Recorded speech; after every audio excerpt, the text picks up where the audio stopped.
Italy, and other countries in Europe and meet with their officials to learn what's really going on in the EU, and with the euro. The US and UK media have bombarded US investors with nothing but bad news on the euro and the EU since 2009.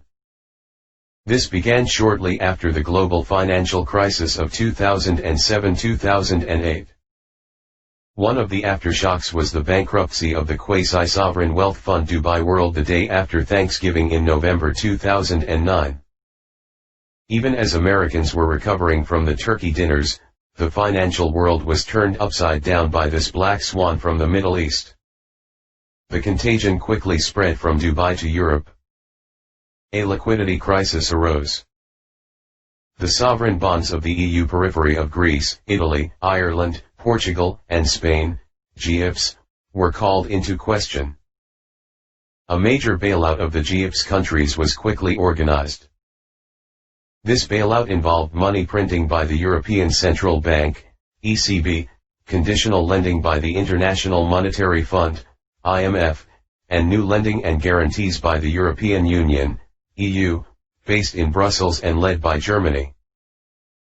The ECB, IMF, and EU became known as the Troika, and were responsible for a series of bailouts between 2010 and 2015. At this point, early in the crisis, the critics of the euro came out in force.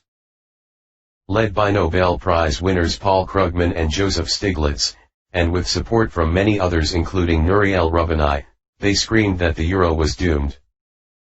Their argument was that the GIPS should quit the euro, go back to their original currencies such as the Greek drachma and Italian lira, immediately devalue to lower their labor costs, and grow their economies with cheap labor, cheap exports, and imported inflation. In the estimation of Krugman, Stiglitz, and the rest, the EU should split into a northern tier of strong economies such as Germany and the Netherlands. There would also be a southern tier, consisting of mostly GIPS and possibly France. Only the northern tier would be eligible for a common currency. In effect, the critics said the euro was certain to fail, and the sooner it was buried in its grave, the better. Everything about this forecast was wrong, and I said so at the time in a long series of TV and radio interviews from 2010 to 2016. To begin with, the intellectual critics of the euro paid no attention to what people in Europe actually wanted. Despite complaints about heavy-handed tactics by Brussels and austerity, the people of Italy, Greece, and Spain had no interest in returning to their former currencies. Citizens remembered that former currencies such as the drachma and lira had continually devalued. They were an easy way for governments to steal money from savers by such constant devaluation. The euro was the first stable currency that most of the citizens of Europe had ever experienced in their lifetimes. Polls showed citizens of Greece and the other GIPS consistently supported the euro, notwithstanding their complaints about austerity. The other development the critics ignored was that the EU was moving quickly to fix the flaws in the design of the Eurozone, the 19 countries that use the euro. Originally, the Eurozone had a common monetary policy administered through the ECB. But, there was no common fiscal policy. This led to fiscal abuses. Countries like Greece and Portugal ran huge deficits with money borrowed cheaply in euros. Eventually they could not meet their obligations, which led to the European sovereign debt crises of 2010 to 2015.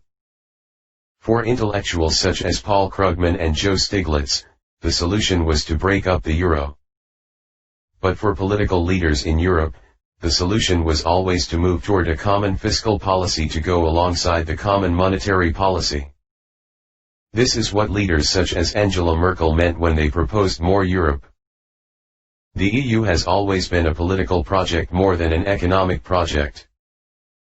Europe had come through 400 years of constant violence and warfare, from the Counter-Reformation, the 30 Years' War, the wars of Louis XIV, the 7 Years' War, the Napoleonic Wars, the Franco-Prussian War, World War I, World War II and the Holocaust. By 1945, Europe was politically, morally, and financially exhausted. The project of European economic integration that culminated in the EU and the Euro was an effort to put an end to war forever by integrating the member nations as closely as possible. As long as the political will to pursue the European project exists, and it does, then the EU and Euro cannot fail. This is not to say there have not been wild swings in Euro/USD. There have been. You can see them in the chart below. The Euro/USD cross rate has experienced 6 separate swings averaging 21.3% each in the past 10 years.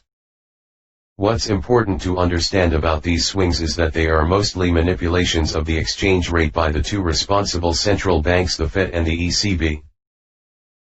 The 21% decline in the euro in 2008 was mostly a flight to quality during the global financial crisis. The Fed gave trillions of dollars to the ECB in the form of hidden currency swaps in order to bring the euro back to life. The 19% rally in the euro in 2009 was part of the Fed's weak dollar policy designed to help U.S. exports and bring the U.S. economy back to life after the crisis. This was orchestrated by the two central banks and marked the beginning of the new currency war that roiled emerging markets. And so it goes, back and forth, back and forth. The other important fact to understand about the euro and the dollar is that they're currencies, not stocks or bonds. A stock can go to zero if a company files for bankruptcy. A bond can go to zero if the borrower defaults. But major currencies don't go to zero, they just fluctuate in a cross-rate relationship. Since 2000, the euro has traded in a wide range, from 80 cents to $1.60, but most of the action has been in a tighter band of $1.05 to $1.45. The euro bounced off the low end of the range for the third time in late 2016, and is now headed decisively higher. Based on these continual 20% swings in Euro/USD, what's next for the euro? The most important signal is that the anti-euro nationalist political tide in Europe seems to have crested. After some close electoral calls in the Netherlands with Geert Wilders and in France with Marine Le Pen, the pro-euro parties emerged victorious. In particular, the election of Emmanuel Macron as president of France has given the euro new life, since he is both pro-euro and is enthusiastic about working with Chancellor Angela Merkel in Germany to make EU institutions stronger than ever. Merkel is well on her way to another victory in the German elections on September 24. Merkel is the most powerful leader to emerge in Europe since the 1970s of Margaret Thatcher or the 1960s of Charles de Gaulle. Merkel's answer to the critics of the EU and Euro project is not disintegration but more Europe. That is exactly how she and Macron of France intend to proceed. Finally, and most importantly, the two dominant central banks, the Fed and ECB, are ready to coordinate their currency moves once again. For the seventh time since 2008, the two central banks are ready to orchestrate a move of 20% or more in the Euro/USD exchange rate. This time the move will be in favor of the euro as it was in 2009 and 2011. The Fed has been engaged in tightening monetary policy since the taper talk in May 2013. This tightening has proceeded through the actual taper, December 2013 to November 2015, the end of forward guidance, March 2015, the liftoff in interest rates, December 2015, and 3 additional rate hikes, December 2016, March 2017, and June 2017.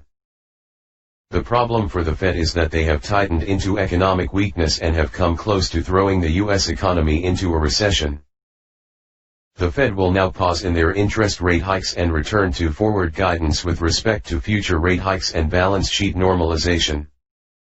This easing will weaken the dollar. At the same time, the ECB is emerging from a long period of ease and is just beginning its tightening phase. The ECB is about 4 years behind the Fed in this process. While the Fed started its taper in December 2013, the ECB will begin to taper around September 2017. Once the ECB finishes the taper of bond purchases, probably in mid-2018, it will then move slowly toward interest rate hikes. This tightening phase will strengthen the euro. In the current